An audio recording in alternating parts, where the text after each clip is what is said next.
Bonjour, bonsoir à tous les amis d'Anglo-Congo à travers le monde. Aujourd'hui, nous sommes le 17 juin 2019. Je voudrais ici m'excuser pour la qualité du direct que nous avons fait. C'était aujourd'hui. Beaucoup de gens m'ont écrit qu'ils n'arrivaient pas à m'entendre. J'espère que avec ces directs, ça ne sera pas le cas. Euh, je voudrais aussi remercier tous ceux qui m'ont souhaité un heureux, béni, joyeux anniversaire. Beaucoup de gens m'ont écrit. Je ne saurais pas répondre à tout le monde. J'ai fait de mon mieux pour répondre au plus grand nombre de tous ceux qui m'ont envoyé des messages qui me vont tout droit au cœur. Et à cette occasion, nous avons essayé un peu de voir le map de ceux qui nous suivent, qui nous lisent particulièrement au niveau de, de Twitter. Nous nous sommes rendus que, je parle de Twitter, pas de Facebook. Hein. Donc, nous travaillons pour savoir où se trouvent nos lecteurs et nos auditeurs à travers le monde. Sur Twitter, le plus grand nombre de gens qui nous lisent sont au Congo, suivi de l'Afrique du Sud. Arrive aussi, si nous prenons tous les pays de l'Europe occidentale dans leur ensemble, il y a aussi l'Amérique du Nord, notamment le Canada, les États-Unis. Il y a une bonne partie de certains pays en Afrique de l'Ouest, en Asie, en Océanie. Donc, sur tous les 5 continents, il y a des gens qui nous lisent et qui suivent nos directs. Ceci est très encourageant pour nous. Nous pensons que nous allons continuer à faire la même chose, à vous servir. Et nous sommes très ouverts aux critiques, très ouverts aux conseils, même aux encouragements. Et nous ne pouvons pas faire de bonnes analyses si nous n'avons pas d'informations crédibles.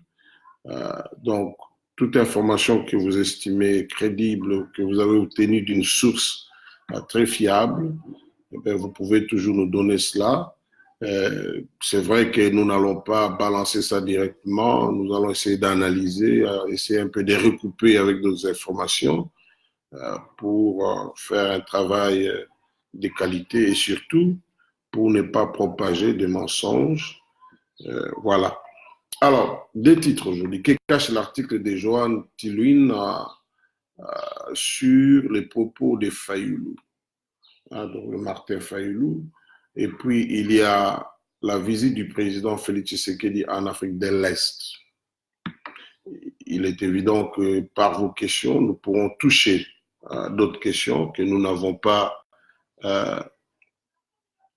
prévues aujourd'hui dans nos titres, mais nous sommes très flexibles. S'il y a une question concernant notre sujet, nous verrons dans la mesure du possible comment nous pouvons toujours en parler. Alors, je commence avec le premier titre. Excusez-moi, je voudrais dire que la tradition qui veut que nous puissions reconnaître les 10 premières personnes qui se sont connectées, et déjà, je vois beaucoup de gens, des fidèles d'Anglo-Congo, des amis, des sœurs et des frères. En tout cas, je dois vous dire que je vous vois déjà, mais je ne saurais pas citer tous les noms. Il y a un problème du temps, mais aussi de l'énergie. Alors,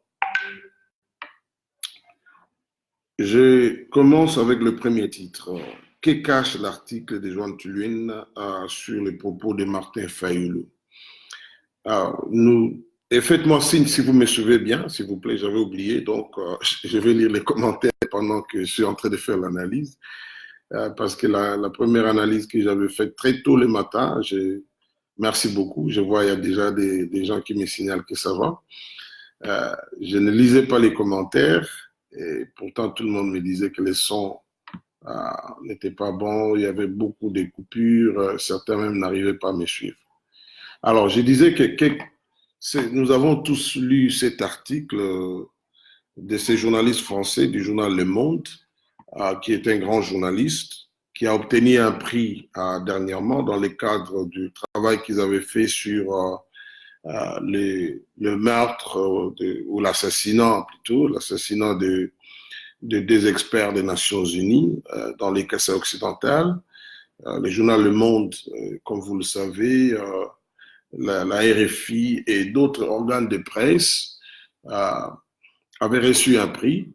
Et alors, c'est ces journalistes, celui particulièrement qui a participé à ce travail de groupe de ces journalistes qui ont fait un travail d'investigation de grande qualité. Alors, ce n'est pas la première fois qu'il écrit sur la RDC ni sur les acteurs politiques. Il l'a fait dans le passé.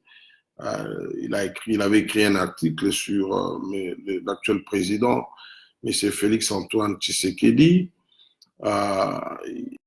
Il a écrit des articles tout récemment sur le retour du corps d'Etienne Tshisekedi. Donc, il a écrit plusieurs articles sur la RDC et nous nous sommes donné la tâche de voir un peu un certain nombre d'articles qu'il a écrits dans le passé. Nous avons un peu appliqué la méthode qui consiste à voir où se trouve l'interdit. Quand vous observez quelqu'un, quelle est la ligne qui ne traverse pas, quelle est la chose qui ne touche pas. J'ai toujours dit, c'est peut-être la méthode qu'avaient utilisé les diables dans les jardins d'Éden, excusez-moi, pour les lecteurs de la Bible. Il est venu, il a dit, est-ce que Dieu vous a interdit de ne pas manger tous les fruits des arbres qui sont dans le jardin? Et la dame dira non, tous les fruits nous sommes autorisés à manger, mais sauf tel fruit, celui dont l'arbre est au milieu du jardin. Et quand vous lisez ces journalistes français, beaucoup de ces articles, vous allez vous rendre compte, il n'a jamais dit quelque chose de négatif sur Moïse Katumbi. Et donc, ceci nous fait dire quelque part, Tim, je t'ai vu, merci beaucoup, Tim nous dit là. Ceci nous fait dire quelque part, sans avoir toutes les preuves, bien sûr, qu'il est fort possible que ces journalistes roulent, comme on dit, pour Moïse Katumbi. Parce que quand on regarde les timings même de cet entretien ou interview, appelez ça comme vous voulez, nous allons revenir un peu sur ces polémiques sémantiques. Quand vous lisez l'article, vous allez vous rendre compte que cet article a été publié à quelques jours de l'arrivée de Jean-Pierre Mbeba. Et c'est pendant que Moïse Katumbi assure le leadership de Lamouka. Donc, c'est pas innocent, c'est pas comme un cheveu qui tombe dans la soupe, non. En tout cas, il est clair qu'il y a un calcul derrière. Et nous disions qu'il n'a jamais été très critique vis-à-vis de Moïse Katumbi. Mais non, est-ce que réellement ces messieurs, ces journalistes français, a interviewé M. Martin Fayulu? Fayulu, dans son tweet, il dit qu'il n'a jamais accordé une interview à ces journalistes, mais il reconnaît qu'ils avaient échangé à bâton rompu en marge des obsèques de feu Etienne Tshisekedi, que son homme repose en paix. Donc, nous constatons déjà qu'il y a eu effectivement échange. Ce sont les termes de Fayulu. Il y a eu échange. Maintenant, comment il faut qualifier cet échange? C'était une interview? C'était quoi? Bon, quand on lit l'article, on peut se rendre compte que ce n'était pas une interview dans le sens du mot quand on prend ce mot en français. Mais le mot interview, c'est un mot anglais. En anglais, ça veut dire un entretien. Maintenant, quand on prend ça sous cet angle-là, on peut dire, et sur base de ce que Fayulu a dit, il y a eu un entretien entre ces journalistes et M. Martin Fayulu. Le journaliste, il dit, parce qu'il réagit aux propos de Fayulu quand il a nié qu'il a quand il a dit qu'il n'avait pas accordé une interview à ces journalistes, les journalistes disent, non, voilà, j'ai échangé avec toi, je t'avais envoyé un message sur WhatsApp pour un long article. Donc, les deux sont d'accord sur une chose, ils ont échangé. Mais quelle est la forme de cet échange? C'est là où il y a la polémique. Et nous, ça nous intéresse le moins. Mais ce qui est vrai, ils ont échangé. Ce n'est pas la forme qui nous intéresse. Il y a eu échange. Martin Fayulu l'a dit. Le monsieur aussi confirme que non, voilà, il avait envoyé un message à Martin Fayulu. C'est à 9 h qu'ils ont commencé. Et puis, l'entretien avait duré à peu près plus d'1 h 30. Donc, aucun, ni Fayulu, ni M. Joanne, personne n'est ni qu'ils ont eu à parler. Alors, maintenant, les contenus, Martin Fayulu, c'est ça apparemment qui fait plus la polémique, c'est ses propos sur Moïse Katumbi. Au-delà de Moïse Katumbi, Martin Fayulu a donné son opinion, ou bien il s'est exprimé sur la position de la France, notamment par son ministre des Affaires étrangères, M. Comment il s'appelle encore, Yves Le Drian, et puis sur l'ambassadeur des États-Unis à RDC, M. Mike Hammer. Mais en tant que Congolais, l'opinion congolaise a focalisé. Oh my goodness, c'est parti.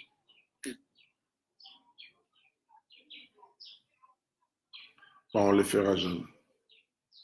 Je suis désolé. Désolé.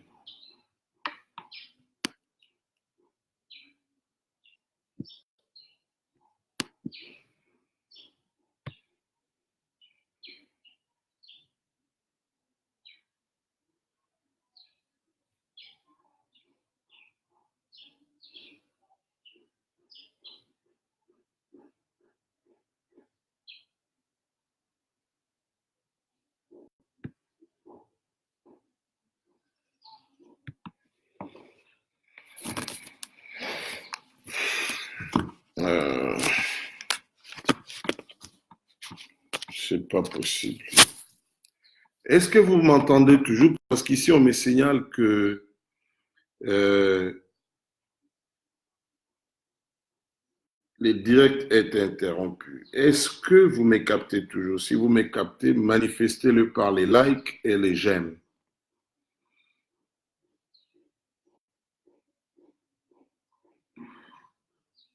Apparemment, oui. Alors, on va essayer. Je ne sais pas quelle est la qualité.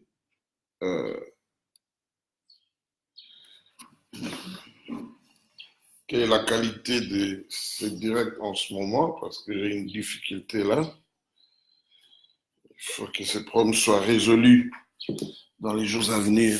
Oh my goodness. Wow, voilà. Donc, il y a un frère qui dit qu'il me suit depuis Sao Paulo. J'avais oublié, au Brésil, nous avons vu aussi sur le map là de Twitter que nous sommes suivis au Brésil.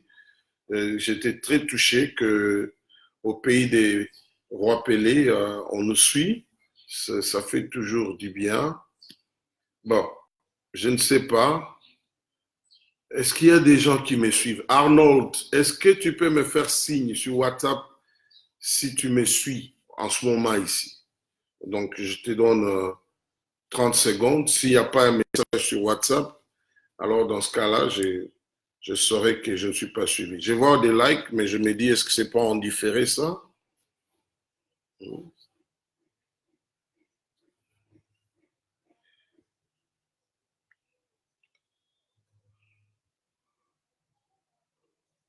Bon. Bonjour à tous ceux qui me saluent, mais j'ai besoin d'un feedback. Est-ce que vous m'entendez clairement? Parce qu'ici, on me dit que les directs suspendus. Voilà. Donc, je suis suivi. Merci beaucoup, Arnaud. Je suis suivi. Bon, si Dieu le permet, nous irons jusqu'au bout. Alors, j'étais en train de dire la forme de l'entretien, peu importe, à bâton, c'est un échange à bâton rompu, une interview classique, comme on fait dans le journalisme, où on pose des questions, ou bien quand on fait des interviews pour ceux qui font le marketing. Ce n'est pas ça le plus important. Je disais que la polémique s'est focalisée au niveau de l'opinion congolaise autour des propos de Fayulu sur M. Moïse Katumbi Chapwe. Pourquoi? Parce qu'ils sont dans la même coalition. Il y avait des divergences de vues déjà. Et plus les jours passent, plus on se rend compte qu'ils ne voient pas les choses de la même façon.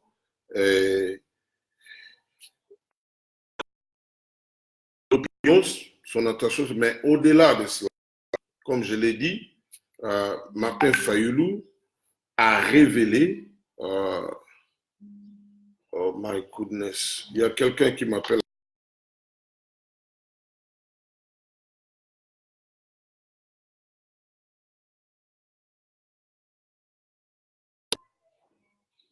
Voilà. Alors, ce que Fayulu a dit aujourd'hui tout haut, bon, je ne voudrais pas révéler les secrets, mais on le savait, même avant la formation de la MOUCA. Bon, Fayulu avait une certaine opinion sur Moïse Katumbi. Il l'a dit sur TV5 de manière indirecte, ça c'est avant la formation de la MOUCA. Donc quand vous rentrez, vous essayez de consulter les archives, vous verrez la vidéo. Il a repris pratiquement la même chose. Mais la conséquence, c'est quoi? La conséquence, c'est que maintenant, là, Moïse Katumbi et l'ensemble, ils ont, comme on dit, maintenant une preuve tangible dont ils peuvent se servir pour, en tout cas, carrément, provoquer une rupture entre eux, donc entre Moïse Katumbi et l'ensemble et Martin Fayulu. Je prédis, hein, c'est une prédiction, pas une prophétie.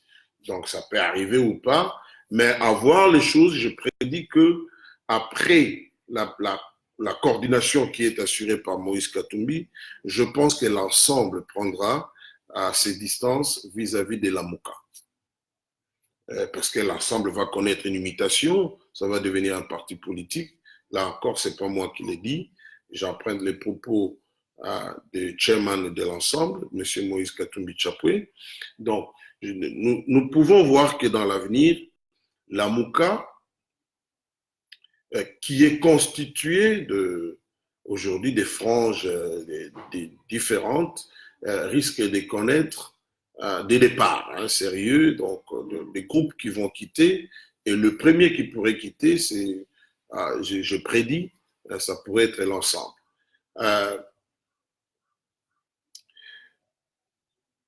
Mais au-delà de la déclaration sur M. Moïse Katumbi, il y a les propos qu'il a tenus sur l'ambassadeur des États-Unis. Parlons-en à M. Mike Hammer.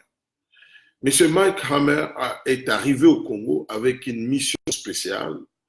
L'urgence était tout faire que les élections se tiennent et tout faire que Joseph Kabila ne se représente pas, et aussi, surtout, s'assurer qu'il y a alternance. C'est-à-dire, celui qui va succéder à Kabila ne soit pas quelqu'un de son bord politique. Sur ce point-là, et surtout aussi, parce que ça faisait partie de la politique des Américains, c'était leur objectif qui est un transfert pacifique du pouvoir. Et tout cela a été fait. Kabila ne s'est pas présenté, Shadari n'a pas succédé à Kabila, il y a eu alternance, oui, parce que l'actuel président vient de l'opposition et il est le président du plus grand parti politique de l'opposition, l'UDPS, et il était le président du rassemblement qui était, en tout cas, la frange la plus importante de l'opposition congolaise à un moment donné. Donc, de ce point de vue-là, objectivement parlant, il y a eu alternance. Maintenant, là où on n'a pas obtenu l'alternance, c'est au niveau, par exemple, de l'Assemblée nationale, hein, du Sénat. Dans les assemblées provinciales, on n'a pas obtenu l'alternance. Donc, cette alternance qui a commencé à la tête de l'État n'est pas allée jusqu'à ce niveau-là, hein, au niveau de toutes ces institutions. Mais il est clair, hein, Washington, dans sa réaction, s'était félicité du résultat des élections présidentielles. Pourquoi? Parce que quand vous regardez leur politique, leurs objectifs, pour eux, c'était un succès. Et c'est un succès jusqu'aujourd'hui. D'ailleurs, monsieur l'ambassadeur Mike Hammer vient d'annoncer qu'un général d'Africom, donc un général américain, est attendu à Kinshasa cette semaine. Et ça c'est la suite de la visite du président de la République, Félix Tshisekedi, aux États-Unis. Vous savez, il était aux États-Unis en visite de travail. Il y avait aussi des polémiques là-dedans. Mais nous voyons aujourd'hui la suite de cette visite. Un général d'Africom va arriver ici et c'est pour renforcer le partenariat qui existe aujourd'hui entre les États-Unis et la RDC. Alors, il a dit que M. Mike Hammer, Martin Fayulu, c'était un agent de marketing de Félix Tshisekedi. Ce sont là ces termes. Moi, j'ai dit c'est très grave. J'avais dit une fois que lors de la visite de Martin Fayulu aux États-Unis avec Adolphe Nzito, ils étaient reçus par un lobbyiste. Nous avions appris des sources proches de ces lobbies que nous voilà.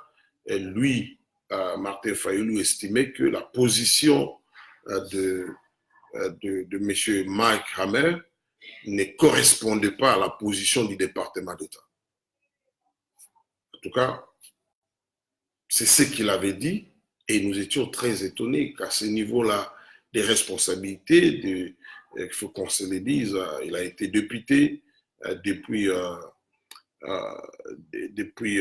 que nous sommes entrés, depuis les élections de 2006, il a été directeur des Mobiloy, donc nous pensons qu'il doit être au courant du fonctionnement des institutions, surtout américaines, parce que Mobiloy, c'est une multinationale américaine qui est dans le secteur du pétrole. Alors, mais aujourd'hui, voilà, ça confirme ce qu'on nous avait donné comme information. Il a dit à peu près la même chose.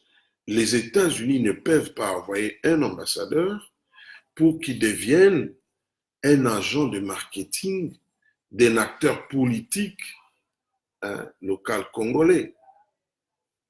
Un ambassadeur est envoyé par le chef de l'État. Il représente le chef de l'État. Dans l'histoire, dans le passé, quand les systèmes d'envoyer les ambassadeurs avaient commencé dans l'histoire, un ambassadeur était quelqu'un de confiance. Le plus souvent, c'était un membre de famille d'un roi. On l'envoyait dans un autre pays et quand il arrivait là-bas, c'est pour cela que les ambassadeurs jouissent de l'immunité. Parce que souvent, c'était quelqu'un de la famille du roi et de ces fêtes-là, si vous les touchez, vous touchez directement à la famille du roi. Donc, c'est quelqu'un de très important. Et surtout, l'ambassadeur des États-Unis.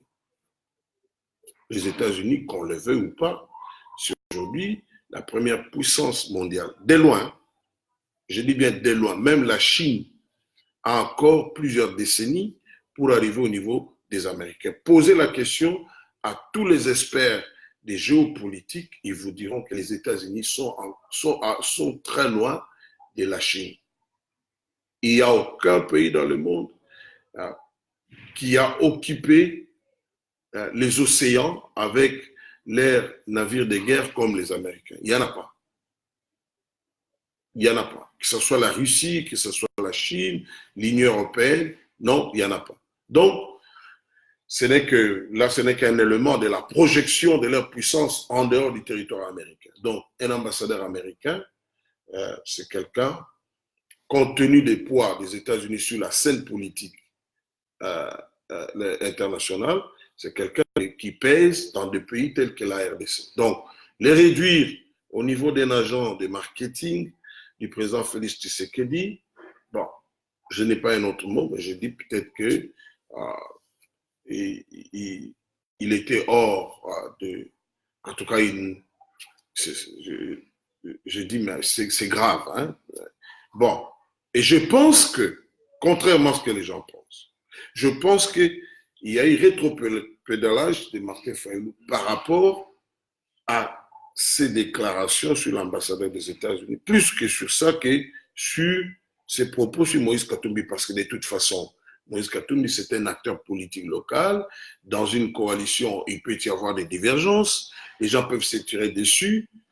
Mais je pense qu'il s'est rendu compte de la gravité des choses quand l'on a publié ces propos tenus sur l'ambassadeur des États-Unis, sur le ministre des Affaires étrangères de la France. La France est une puissance mondiale. Surtout en Afrique, la France est une puissance, qu'on le veut ou pas. Là, nous parlons des real politics. Donc, je crois que ce sont les deux éléments, contrairement à ce que les gens pensent, ce sont là les deux éléments qui ont amené M. Fayulu à dire qu'il n'a pas accordé d'interview.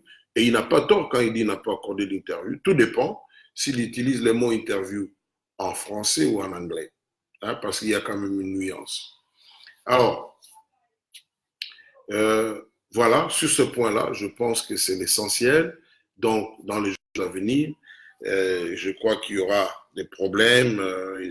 Fidel Babala l'a dit que les lignes sont en train de bouger dans la Mouka et que bon, ils ne peuvent pas rester seulement stationnaires sur les combats pour la vérité des urnes. Il n'y a pas meilleure vérité des urnes que la Cour constitutionnelle se prononce. Bon, la nôtre, elle est ce qu'elle est, mais pour avoir été à la Cour constitutionnelle, pour avoir fait recours là-bas, ben, il a crédibilisé la Cour constitutionnelle. Donc, on ne peut plus revenir sur ça. Et donc, voyons comment les choses vont évoluer. Et certains diront quelle est la position du MLC. Je pense que le MLC joue un jeu, ils ont une stratégie, c'est de ne pas abandonner les discours sur la vérité des urnes, ce qui les rapproche avec Fayulu, mais en même temps, ce discours permet de mobiliser, d'après ce que je pense, dans l'opinion. Et d'une part, ça donne la vie, c'est une façon de maintenir Fayulu sur la scène, mais de l'autre côté, les MLC qui s'est adjoint à ces courants, c'est une façon aussi d'essayer de participer à cette mobilisation et pour en tirer des dividendes au moment voulu. Mais ce qui est vrai, Mbemba vise à 2023 et Moïse Katumbi vise aussi 2023. Moïse Katumbi fait ce qu'on appelle l'opposition républicaine. Quelle est la différence? L'opposition républicaine, en termes simples, il reconnaît les institutions.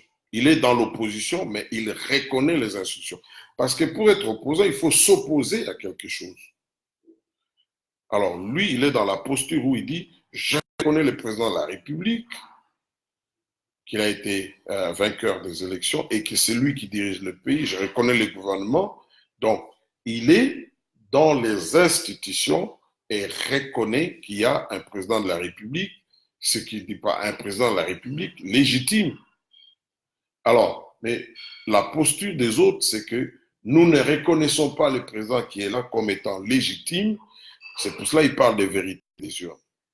Et parfois, ils vont jusqu'à dire soulèvement, il y aura soulèvement populaire. Vous avez entendu, il a annoncé une série d'actions, mais dans tout ça, qu'est-ce qu'il recherche? Est-ce qu'il cherche un dialogue? Hein? D'après des sources très crédibles, il cherche un dialogue. Comme ça, lors de ces dialogues, qu'ils puissent parler de la réforme de la CENI, de la réforme de la Cour constitutionnelle, en prévision des élections de 2023. Mais il y a un autre agenda caché, c'est que ce dialogue pourra faire ce que les dialogues de la CENCO avaient fait. Hein?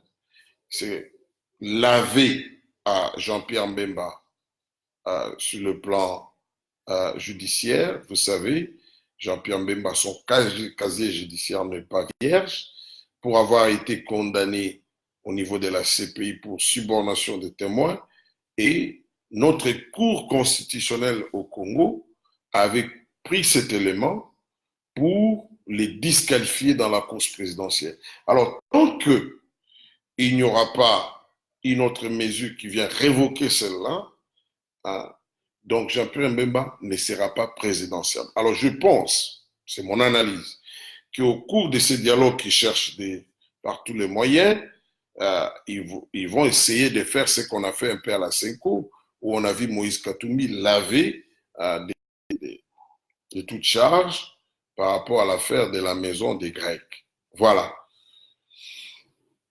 Alors, je clôture ce dossier complètement. Maintenant, j'aborde le deuxième sujet, la visite du président Félix Tshisekedi en Afrique de l'Est. Nous avions parlé dans le passé de l'enjeu de cette visite et même de l'adhésion de la RDC à la communauté des États d'Afrique de l'Est. L'Est de la République, qui fait frontière avec certains pays de cette communauté de l'Afrique de l'Est, est instable depuis plusieurs décennies, depuis l'arrivée de l'AFDEL jusqu'aujourd'hui, jusqu'au moment où je vous parle. Et beaucoup de gens ne le savent pas. Si Kamere, bon, je suis là en train de citer un câble diplomatique d'une dame qui était conseillère diplomatique de M. Vital Kamerhe quand Vital Kamerhe était président du Parlement. Cette dame, dans un entretien avec les diplomates américains, avait dit que Kamerhe a commencé à avoir des problèmes avec Kabila, notre Kabila et Moukatumamake, parce que lui voulait que la RDC se tourne vers l'Afrique de l'Est. Donc, un peu comme ça se fait aujourd'hui. Alors, quand vous examinez de près, d'une manière naturelle, parce qu'on ne choisit pas ses voisins, nous cohabitons avec les ressortissants des pays de l'Est. Donc, vous avez l'Ouganda, la Tanzanie, le Rwanda et le Burundi. Hein, même dans une certaine mesure, un peu, le Sud-Soudan.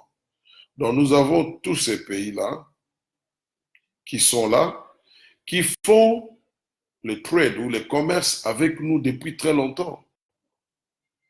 Les gens ne le savent pas. Il y a un grand nombre de Congolais qui vivent à Kigali, qui y travaillent, qui gagnent leur vie là-bas, qui ont fait de Kigali en tout cas,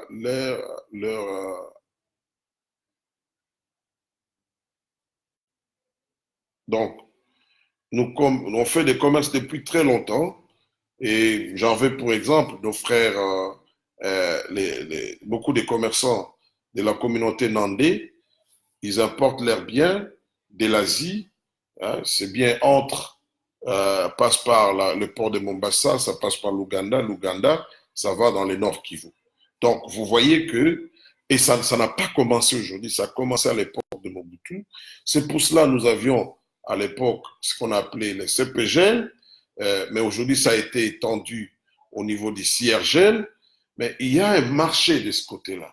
Nous avons beaucoup de liens là-bas. Alors, comme l'Est de la République est instable, notamment à cause de déplacement des populations suite au conflit, mais aussi à cause des minéraux de l'Est, hein, le président Félix Tshisekedi a eu l'idée de faire adhérer la RDC à cette communauté des pays de l'Afrique de l'Est.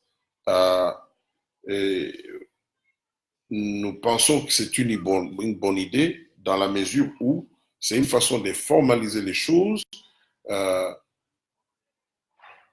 parce que la RDC en deviendra membre. S'il y a un problème, et comme il y a des problèmes, cette communauté va s'occuper d'un problème qui se pose dans les territoires d'un pays membre. Et certains pays qui font partie de cette communauté, qui profitent de cette situation ou qui provoquent une telle situation, auront en face d'eux d'autres pays de cette communauté qui ne profitent pas de manière illégale des minéraux du Congo et qui leur diront que ça peut provoquer une instabilité dans la sous-région. Donc, voilà pourquoi sur ce point-là, je trouve que c'était quelque chose de bien réfléchi. Euh, donc, il a fait cette visite, il est allé en Tanzanie, il est allé au Burundi, mais cette visite fait suite aux autres visites, notamment sa visite en Ouganda, au Rwanda. Donc, voilà. Il y a eu polémique autour de ça. Je pense que c'est ça l'essentiel. La raison principale de cette visite, c'est pour d'abord l'échange entre nos communautés.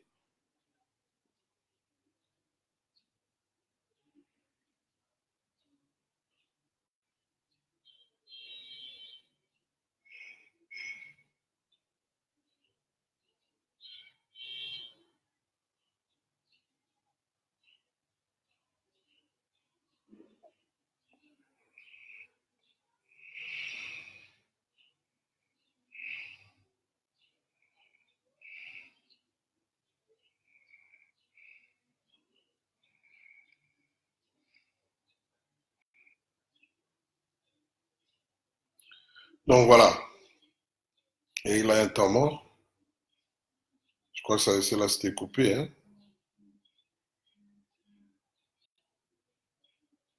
Bon, je dois arrêter l'émission à ce point. Donc voilà, vous qui réclamez un direct, et nous avons commencé là.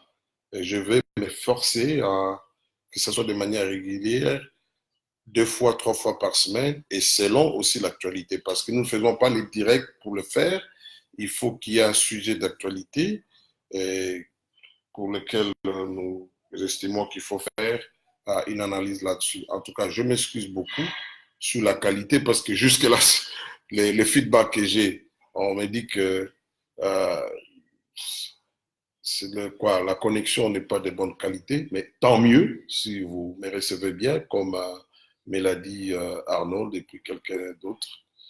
Alors, oui, il y a Junior. Bon, je vais prendre quelques questions, commentaires.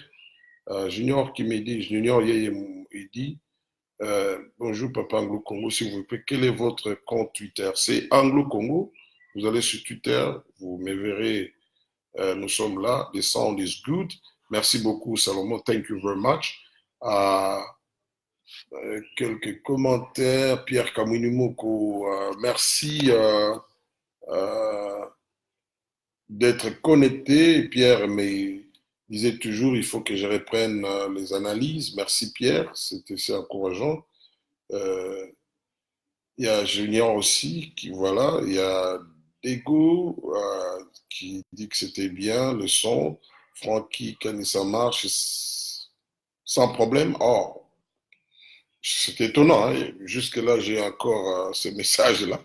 Il y a Probukasa qui dit la même chose. Voilà, c'est bien. C'est bien, c'est bien comme ça. Mais j'ai pas de questions. Je cherche des questions. Beaucoup de gens puissent réagir sur la qualité. C'est pas un problème. Voilà, Phoenix Salomon qui dit, je vous entends clairement. Oh, merci. Et bon, en passant, comme on dit aussi à bâton rompu, le journal potentiel a dit a glané quelques informations au niveau de la présidence, tout ça, et surtout de ceux qui négocient pour la mise en place du gouvernement. Eh bien, il semble-t-il que nous aurons le gouvernement avant le 15 juillet. Donc, on attend, c'est plus ou moins dans un mois. Et puis, le président de la République va conserver certains portefeuilles importants du gouvernement. C'est un avis, enfin, c'est une information d'un journal.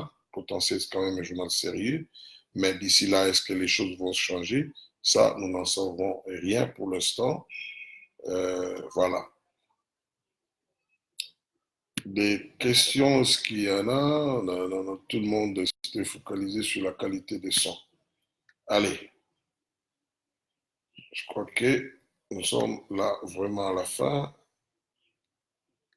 Maman Blessing, à qui j'avais promis de faire signe joli. Quand je vais commencer les dire, j'ai oublié. Quand tu auras écouté cette analyse, donc tiens, prends en compte nos excuses. On n'était même pas sûr qu'on va faire ça, enfin que la qualité sera bonne. Voilà.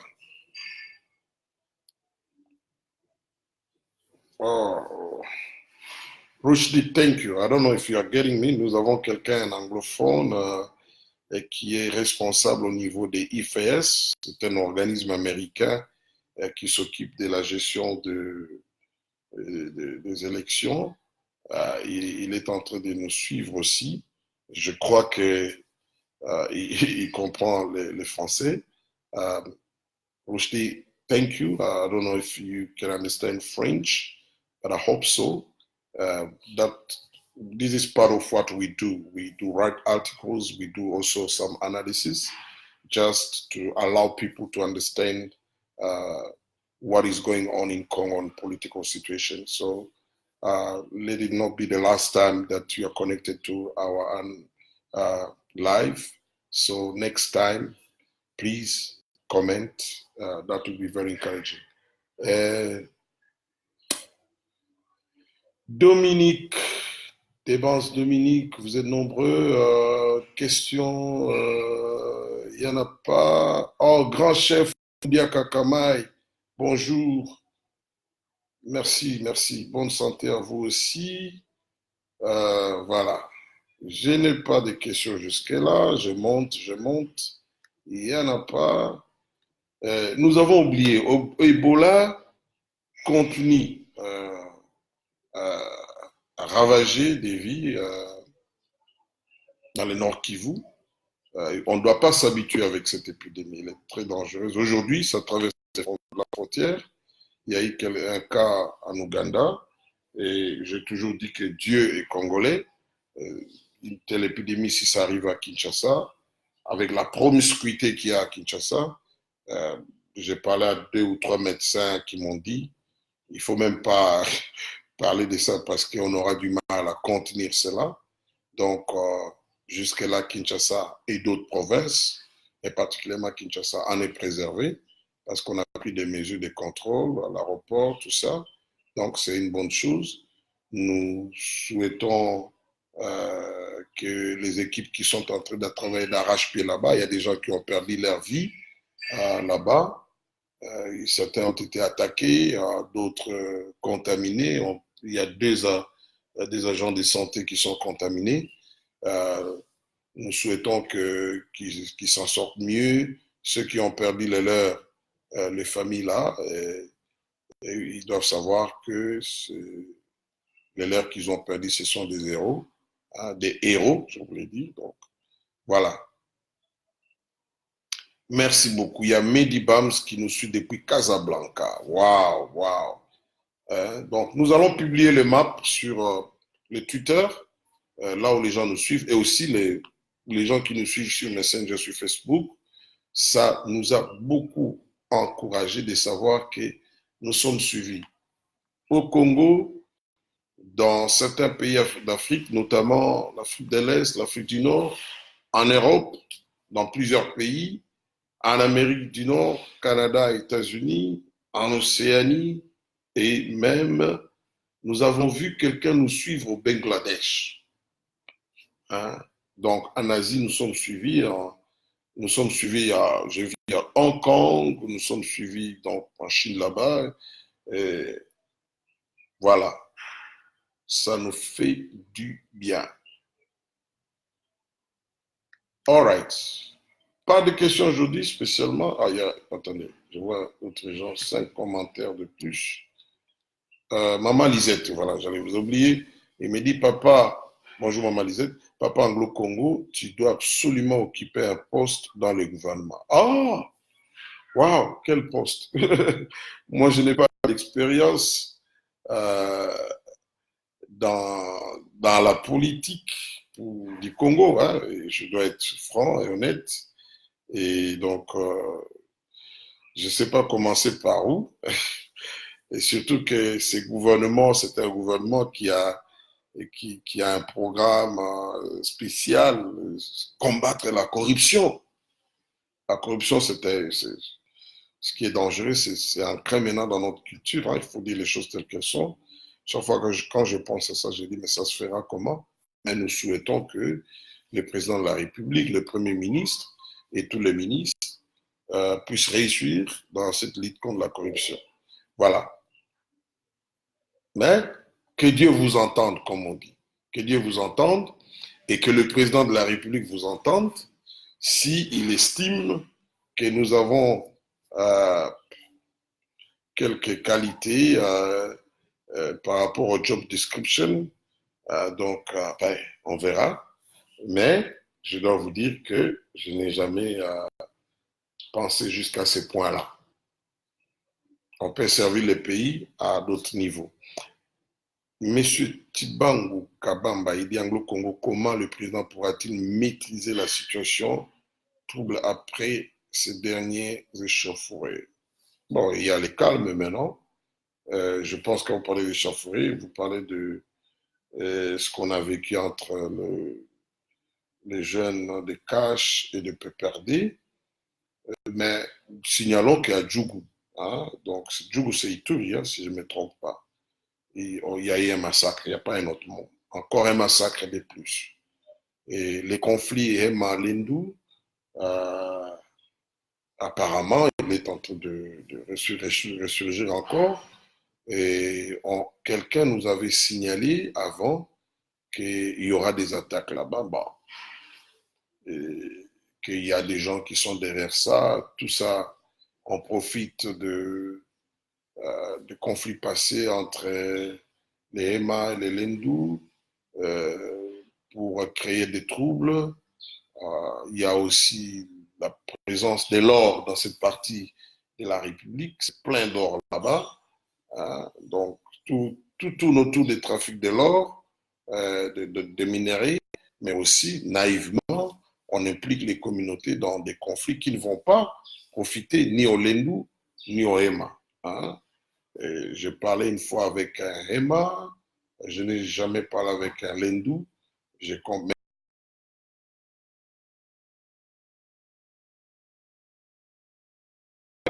Même des politiciens congolais eux-mêmes, hein, qui finalement font que bon, les gens puissent s'entrer dedans, se tuer, et la population n'en trouve pas de profit. Alors, José Thomas Sambo dit, Anglo-Congo, est-ce que les propos de Nyamwisi qui circulent sur les réseaux sociaux est vrai? Bon, je doute. Merci pour cette question. Moi, je doute. Je n'ai pas encore eu une source crédible. C'est un peu comme ce on met sur la bouche de Mova Sakani. Les hommes politiques, c'est quand même des gens assez prudents. Ils ne peuvent pas se livrer comme ça en public, en tenant des propos pareils contre un autre acteur. Je ne sais pas si ce qu'on dit, que Nyamwisi a dit, je n'ai pas vu ça de sources crédibles. Donc, j'ai tendance à dire que ce n'est pas vrai, mais à moins que je sois contredit. Il en est de même de Mova Sakani. C'est un homme quand même réfléchi, un professeur d'université, un homme qui connaît la politique du Congo. Je ne pense pas qu'il peut se livrer à des propos pareils contre les chefs de l'État, tout ça. Je ne crois pas. Mais au Congo, anything can happen. Oui, Eric Capena me pose la question sur la même chose. J'ai déjà répondu. Qui d'autre? Oh, le commentaire. Bon, écoutez, je vais limiter à ces 10 commentaires ou questions. Comme ça, on va arrêter avant que ça ne s'arrête.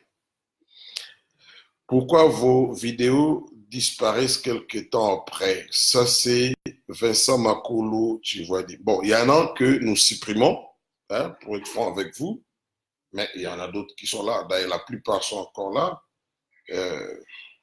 C'est question de les chercher, mais parfois nous supprimons nous-mêmes.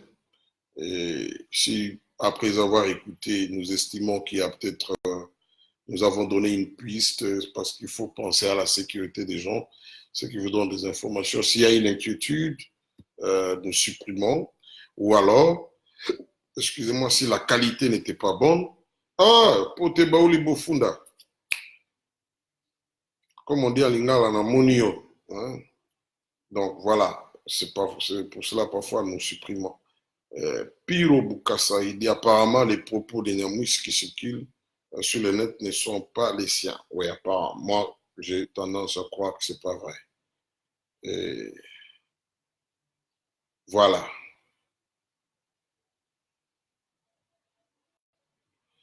Piro Bukasa, il dit tu dois être un membre de l'équipe de la présidence des think tanks.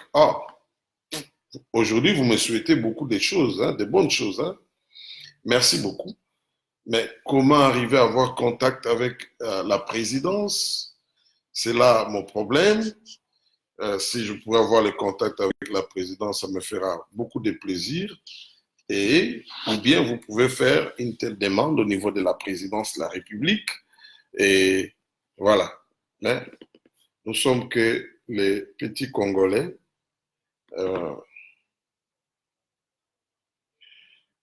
Roger dit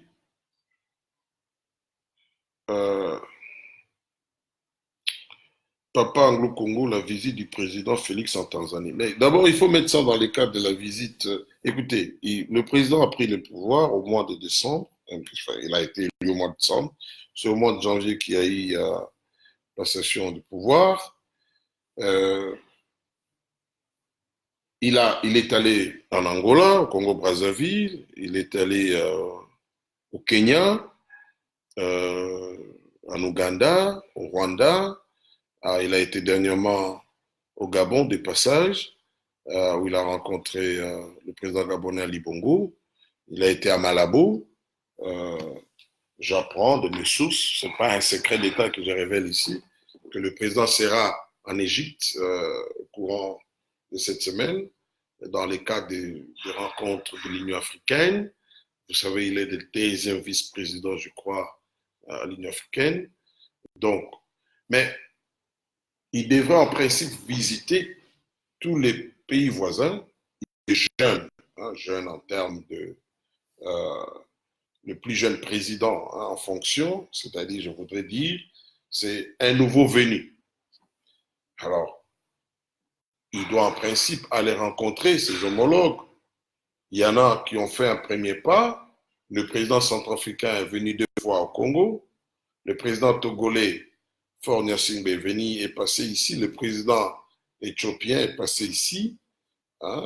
Mais il devra visiter beaucoup de chefs d'État.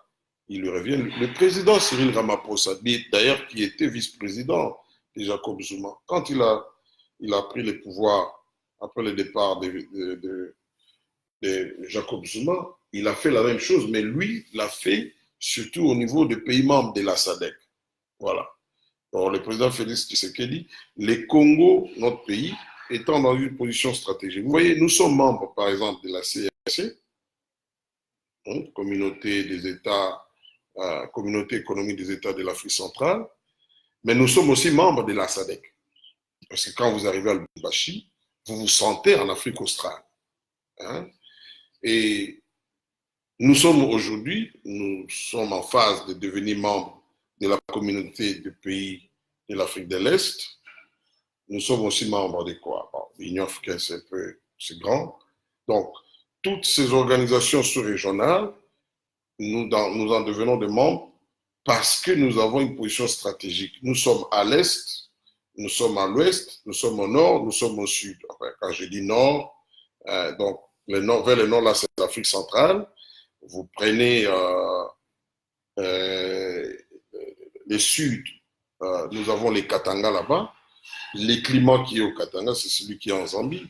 C'est les mêmes sols. Et ce climat-là continue jusque à Cape Town. Et puis, vous avez beaucoup d'activités économiques. Il y a le rail, il y a la route qui va jusque en Afrique du Sud en traversant la Zambie, le Zimbabwe et puis l'Afrique du Sud.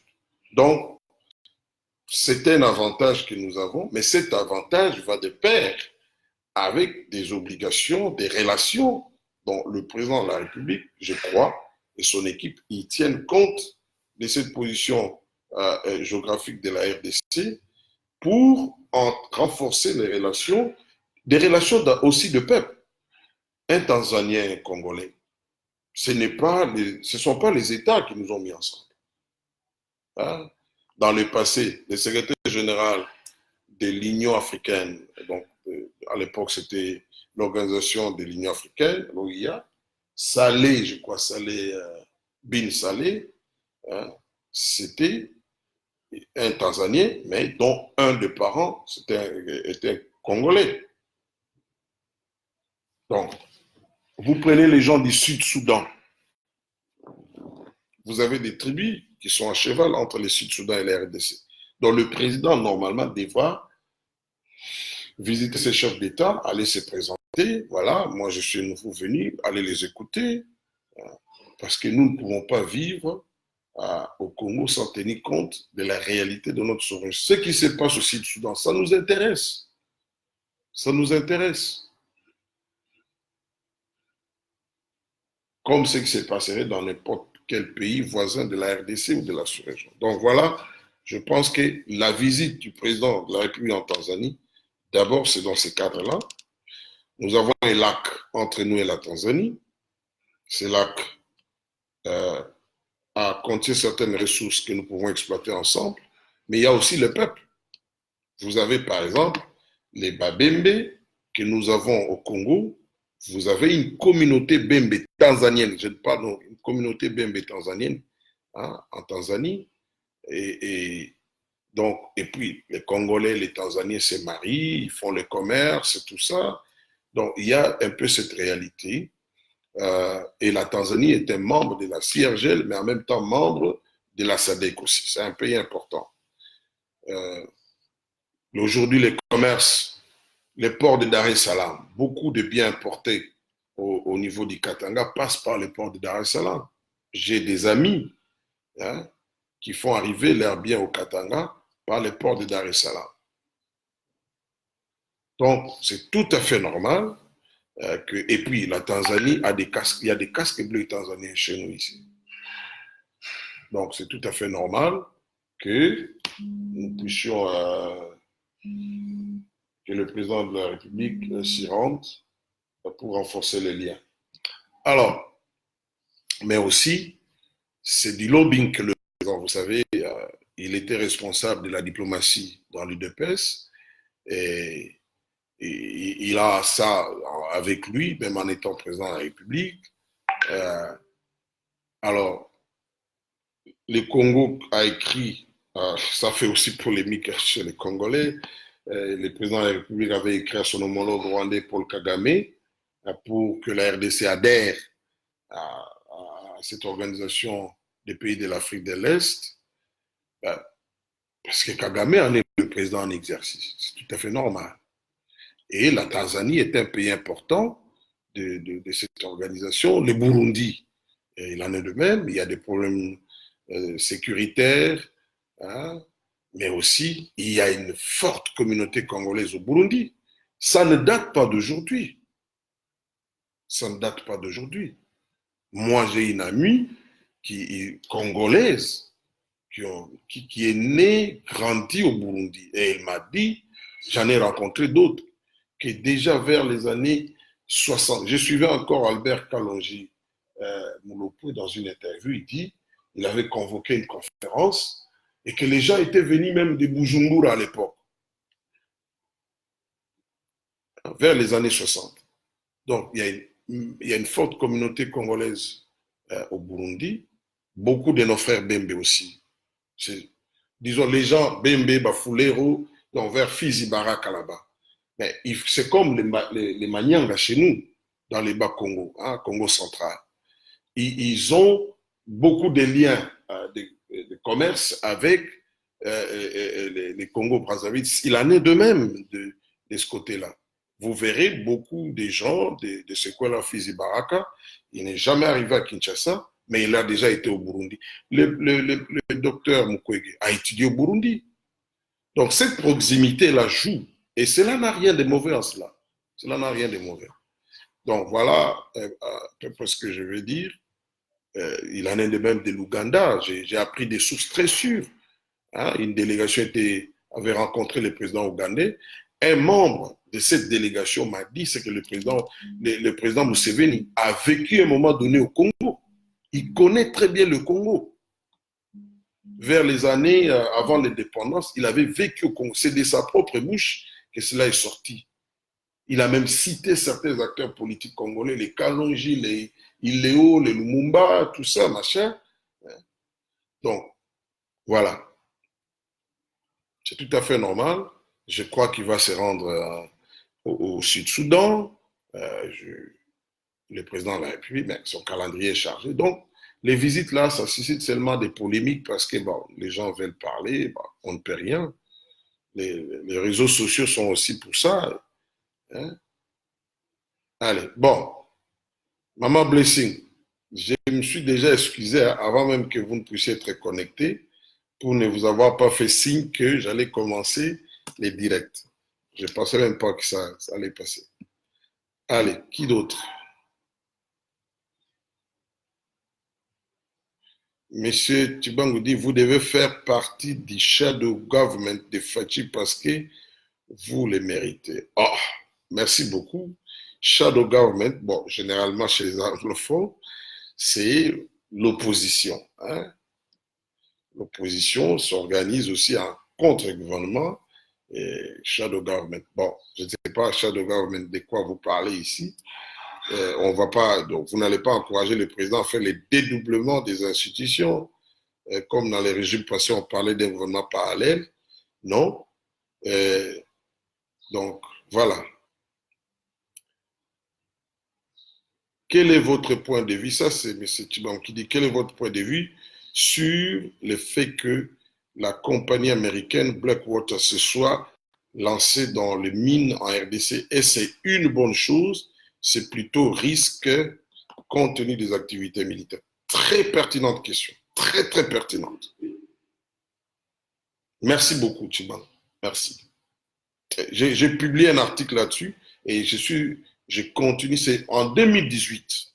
Et ici, je le dois à un compatriote qui vit à Londres. Je ne connaissais pas Blackwater. Je ne connaissais pas le fondateur de Blackwater, M. Eric Prince. C'est lui qui m'avait dit que voilà, il y a quelqu'un qui vient de s'installer, ou du moins une compagnie, et il m'a cité les noms d'Eric Prince. Bon, j'avais fait une petite recherche là-dessus. Et récemment, je me suis encore intéressé. Je lisais un article de Bloomberg où on a montré une map là où, en fait, ce n'est pas Blackwater qui est installé au Congo. Hein? Donc, il a créé une autre compagnie qui est basée en Chine. Il travaille ensemble avec la compagnie CITIC. Cette compagnie, d'après lui, c'est une compagnie de logistique.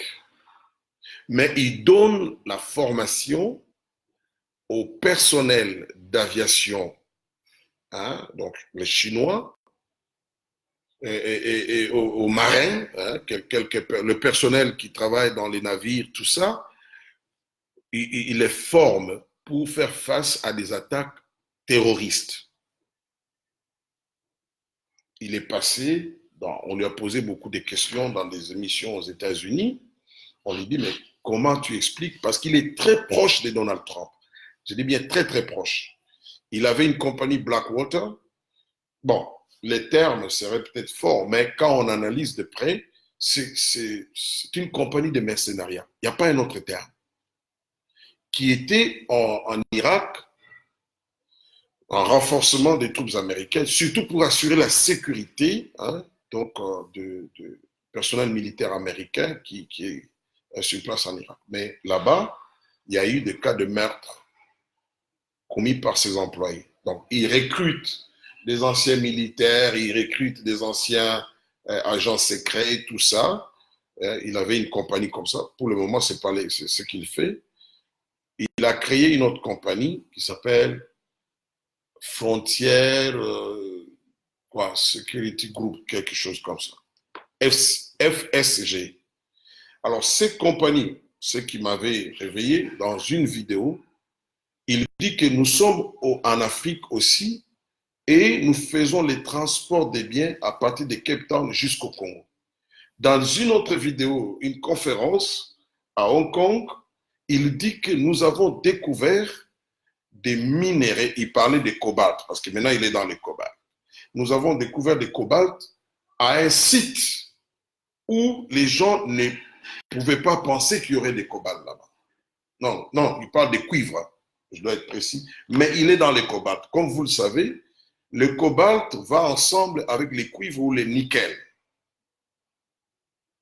Alors, dans le map publié par un journal, les Bloomberg, journal d'affaires américain, on voit là où lui a découvert les sites, on précise, c'est dans les Kasaï. Souvenez-vous, quand nous faisions des émissions sur les conflits Kamouina-Sapou, nous avions dit que nous étions en contact avec une journaliste américaine qui nous avait dit que non, ce conflit a aussi un fond minier. Et nous avions mené des enquêtes où nous avons obtenu des éléments qui nous confirmaient que voilà, l'enjeu n'était pas seulement le pouvoir coutumier. Alors jusqu'aujourd'hui, nous parlons avec des gens, nous essayons de voir. Il n'y a pas de doute que dans les Kasaï, hein, ça je peux vous le dire, dans les Kasaï, il y a les cuivres. Il n'y a pas de doute. J'ai un document, je vous ai toujours parlé de ce document. C'est un document qui est un rapport que le président, qui a été remis au président Donald Trump, disons au département de mines aux États-Unis. Sur demande du président Trump, on devait lui faire un rapport sur la dépendance de la Chine, plutôt des États-Unis, sur les métaux que la Chine fabrique à partir des minéraux qui viennent de beaucoup de pays d'Afrique. Et là-dedans, il y a tout un rapport détaillé, province par province, ce qu'il y a au Kasaï, à l'Équateur, parce que les rapports étaient faits sur la configuration territoriale d'avant les découpages, hein, donc les 11 provinces. Alors, quand vous regardez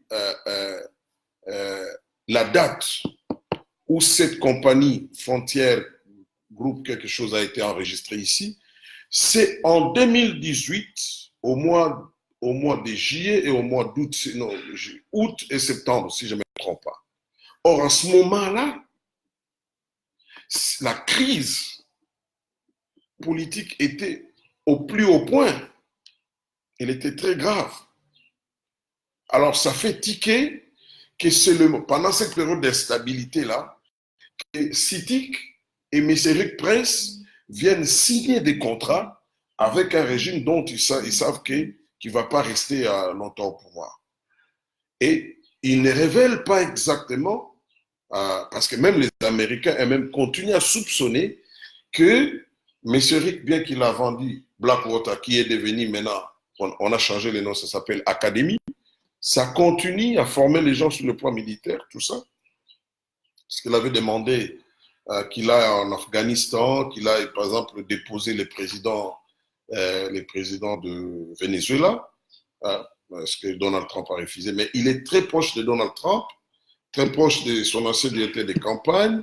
Et on dit même qu'il a une sœur ou un frère qui est membre du gouvernement de Donald Trump. Hein, donc, c'est lui qui est le ministre de l'Éducation. Donc, c'est quelque chose qu'il faut très bien suivre. Très bien suivre. Et vous avez bien fait de poser. Souvent, nous parlons des choses, je n'allais pas dire superficielles, mais les vrais enjeux, dans la plupart des cas, les Congolais n'en parlent pas. Regardez les débats ou polémiques, tout ce que vous voulez. C'est sur des sujets, ça c'est quelque chose de très important. Donc, la Chine et les États-Unis, un proche du président Trump, vous savez que le président Trump a pris un certain nombre de mesures contre les produits chinois aux États-Unis. Ils sont en guerre ouverte. Vous vous souvenez de l'affaire de quoi? Huawei. Mais d'où vient qu'ils s'entendent sur ce point ici? Je ne dis pas Eric Prince c'est un officiel.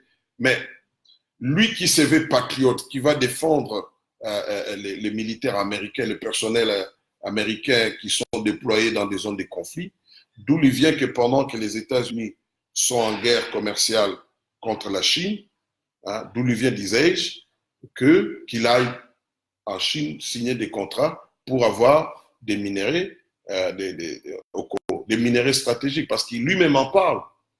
Il dit la RDC produit les 2 tiers des cobalt, hein, qu'on trouve dans le monde. Et il dit que, lui-même dit que la RDC, c'est un endroit, sur le plan sécuritaire, qui n'est pas bon. Mais qu'est-ce qui motive qu'ils prennent un tel risque dans un pays déchiré par les conflits, tout ça? Ça, nous devons, parce que lui-même, c'est un ancien militaire, hein, il ne faut pas oublier. C'est un ancien militaire. Donc, on doit chercher à savoir qu'est-ce que fait ces groupes-là au Congo. C'est très important. Très, très important.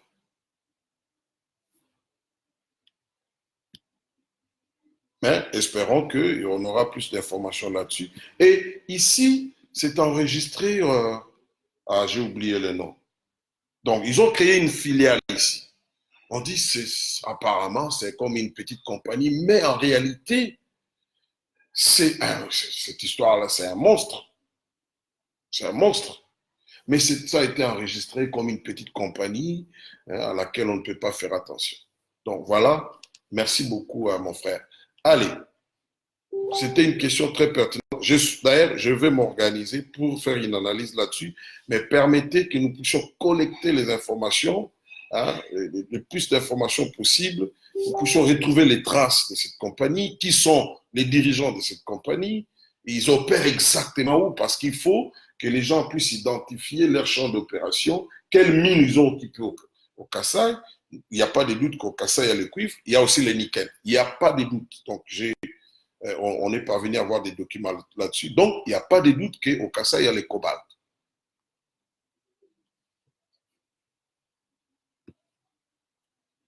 Mais quelle partie du Kasaï? Eh bien, donnez-nous le temps. Et cette compagnie-là, qui sont là, qui dirigent la compagnie au niveau de la RDC, j'espère que nous aurons des infos.